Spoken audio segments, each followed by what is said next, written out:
Everybody, hello. Good morning, everybody. As you know, we are always short in time. Welcome to our press meeting of the Socialists and Democrats. Normally, this is Uta to start. I today introduce Uta. Hope everybody is back well from deserved vacation. I can tell you, I do not know how you normally deal with that personally. But once you start vacationing, perhaps you are in a similar mood, you realize how really needed it is for you. And it's not easy to go back to the workplace after the summer break. So welcome back. I hope you will be able to preserve a bit of your good shape. What I would like to do today, with your allowance, under your control, sure. I would like to introduce to you the main topics on our agenda, the most important things. Could we perhaps a bit cool down the atmosphere outside or wherever, periphery, wherever you have talks? Thank you. Thank you so much. Let's concentrate on what is going on this week. First of all, Sweden. Of course, it is a good signal from Stockholm. After we had this awkward prognosis in the summer that the right-wing, close to neo-Nazi movement, Swedish Democrats, is getting stronger and stronger, it's good to see the victory of Stefan Löfven. It's good to see that the Social Democrats came back and are 10%, some 10% ahead of all competitors, and that the right, extreme right party of Swedish Democrats is not second but only third in place. We know, of course, about the difficulties now to form a government, but on the other hand, we have fully trust to Swedish comrades. They are used to cope with difficult situations, and we are fully aware that it is not easy, but they will do it. And what I would like to conclude for our family is that those who permanently try to play the game, look the downgrading process of European Social Democrats, forget about it, friends. It is not the song of today. It will be not the song of, perhaps it's wishful thinking of our competitors, but it is not the song of today, and it is not the song of tomorrow and the day after. Tsipras, we have conversation ongoing in the parliament. I'm freshly coming from the plenary and from my speech. I think this is positive, what happened in Greece. Greece successfully finalized the program, is going to stand on its own feet again. We welcome that very much. We do not accept cynical recommendations from the PPE, who yesterday tried to throw Greece out of the Eurozone. We have not forgotten about that. Would have been causing disasters for Greece and for the whole Eurozone, for all Europe. They should not enter the floor in giving good advice. We know them and we saw them yesterday. Tsipras should be encouraged, this was my idea, to continue with the domestic reforms, because, of course, we all know that a huge amount of problems are homemade. Your public administration has to function well. Your citizens have to pay taxes, especially the rich ones and the upper middle class. That is a habit that should be permanently controlled and trained societal, and you have to have an effective tax administration and so on and so forth. Nepotistic structures should be diminished from public administration. There has to be a rule of law practices in everyday ongoings. We all know that. I have told him that. But on the other hand, I encouraged him also to say, look, you have allies. There is a progressive government in Portugal. There is a progressive government in Spain. And all those colleagues are out for new endeavors. And they are bold enough to say, we do not allow these great Mediterranean societies going down the closet. We have an idea of the future. And my idea was to him to say, look, why are you not out for a master plan suggesting that and coordinating that with Antonio Costa, with Pedro Sanchez, and with many, many excellent Italian politicians we have. You do not need to talk to Salvini because he will not understand you, ignorant, arrogant, I don't know. But you have a majority in the south of Europe for a master plan of renovation, clean and safe energy for the future. You have the wind, you have the water, you have the sun. Why not starting it now? You have the ideas for a better agriculture to serve us with the better products for the better future of all of us. You have the idea perhaps of the better industries in services. Why not going for the sustainable tourism, etc., etc. So you can have various components of a southern master plan, and why, and this is the governance problem, which will be raised very soon, why don't you make that as a criterion for the new majority building processes here in the House and the new Commission? That's on Tsipras. Hungary is this afternoon. Article 7, you know it's very hot. We would like to see the PPE relate to that. The vote will be on Wednesday. To defend European values is one question, or to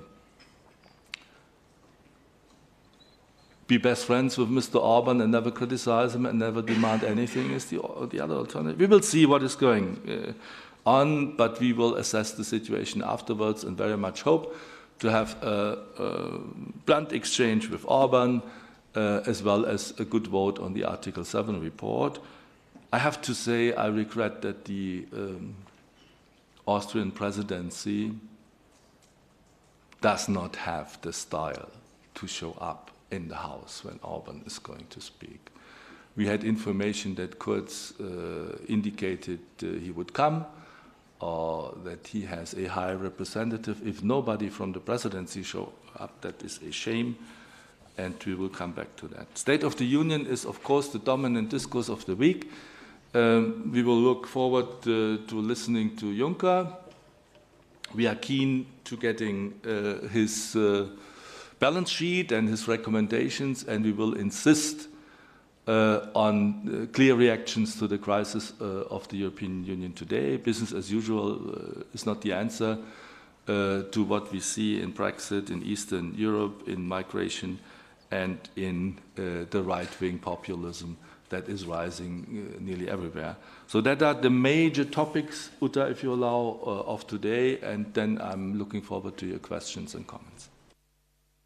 Thank you, Udo Buhlmann. Now it's time for your questions. Are there any? Yes, if you could please indicate your name and medium. Merci. Hello, I'm Martin Bukovic from Hungary, and if you allow, I would like to ask you in German.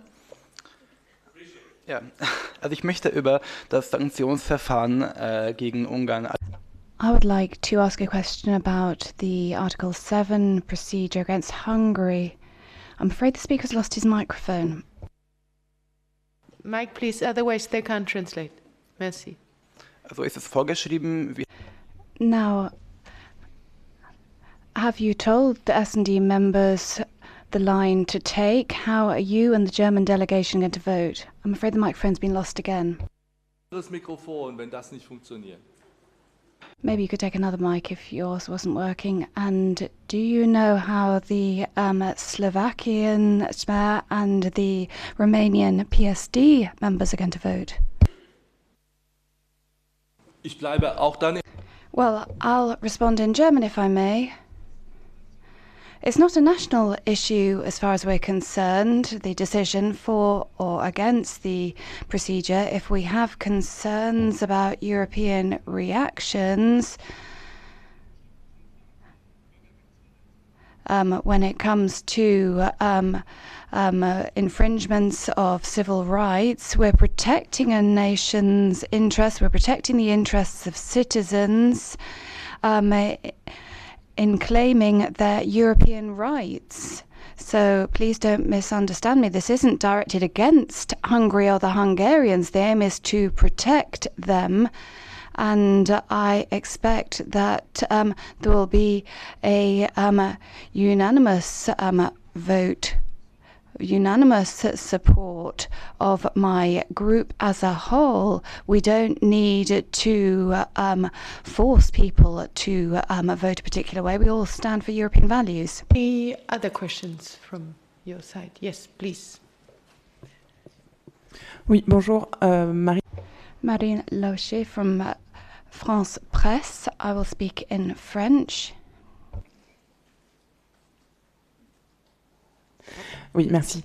Thank you very much.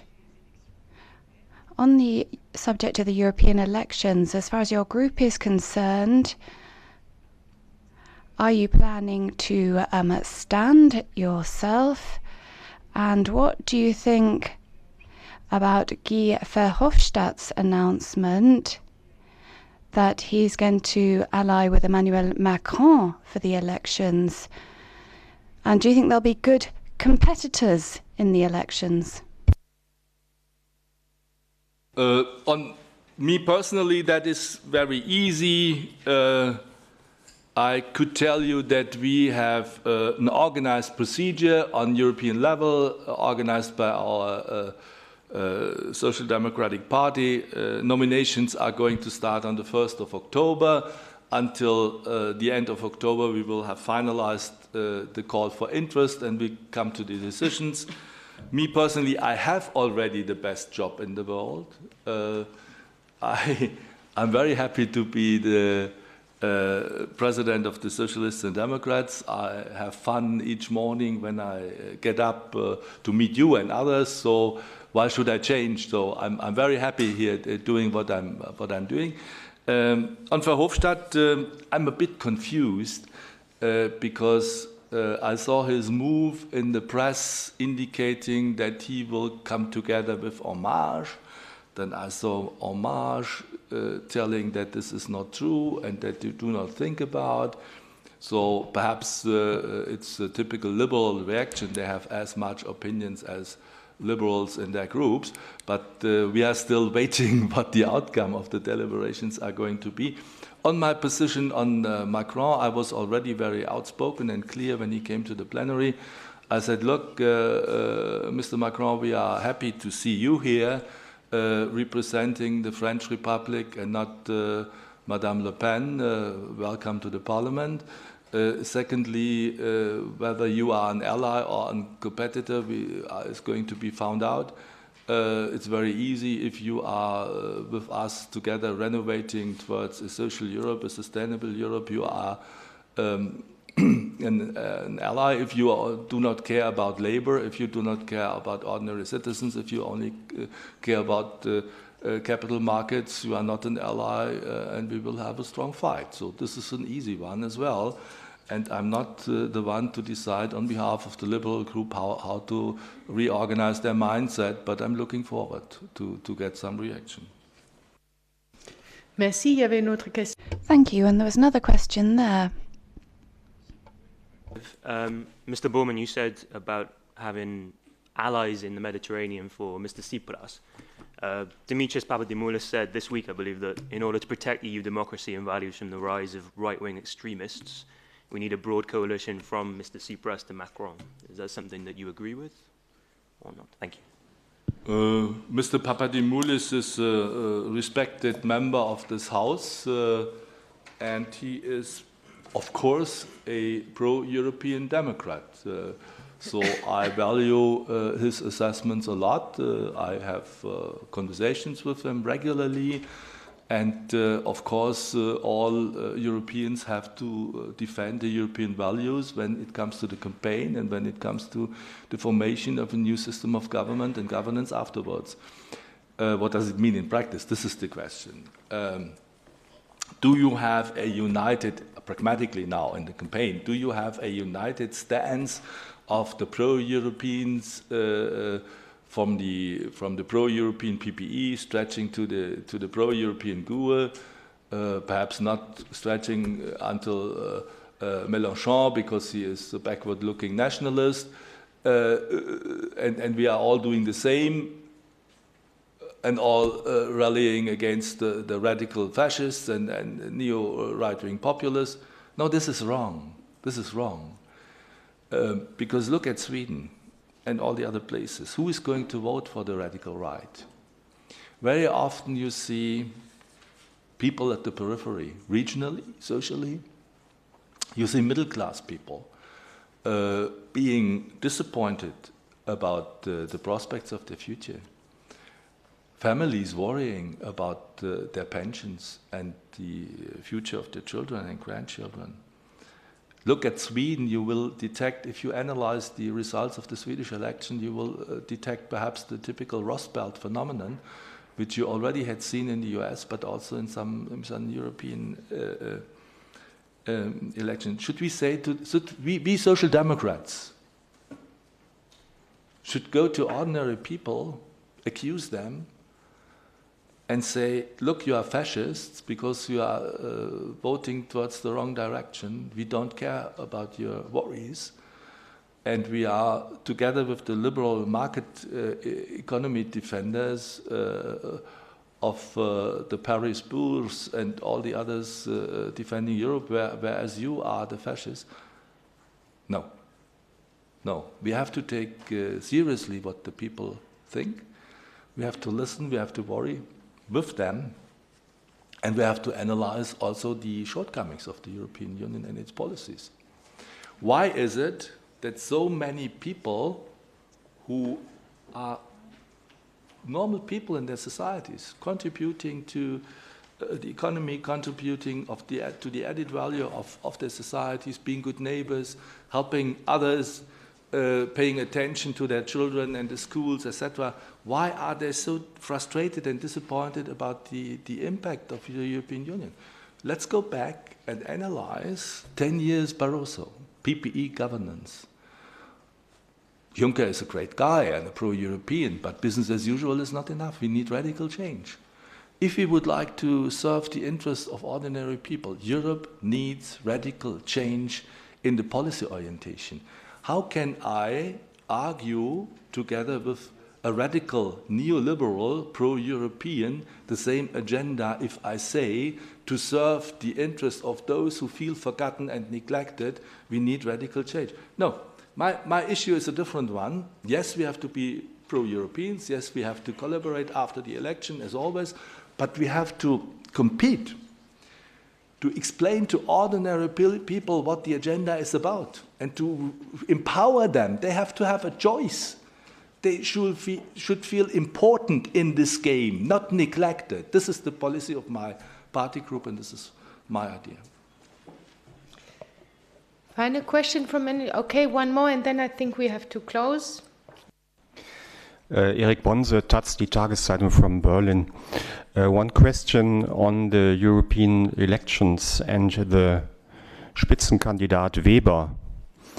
If Mr. Weber wins the election or is getting the strongest parliamentary group, will S&D vote for Mr. Weber for next president of the Commission, or will you think about alternative alliances, a kind of a progressive alliance to vote somebody else? 2 points on that, Mr. Bonse. I always was advocating the right of the parliament to come to their own decisions. So we will never swallow a dictate from whomever outside. This is our democratic right. Secondly, this democratic right will be executed according to the majorities that will be found in the House. To only be a group who has 2 votes more than others does not give you sufficient legitimacy to claim for the Commission's president. Thank you. I think there was one more question up there. We can take that outside, I would suggest, so that we can be on time this time for the Greens. Thank you, everyone. Have a good week. Let her go. One quick, if you have 10 seconds, I can answer in 10 seconds. Okay. Okay. If you, like, Philip would have forgiven me, but we saved the 10 seconds for next time. Okay.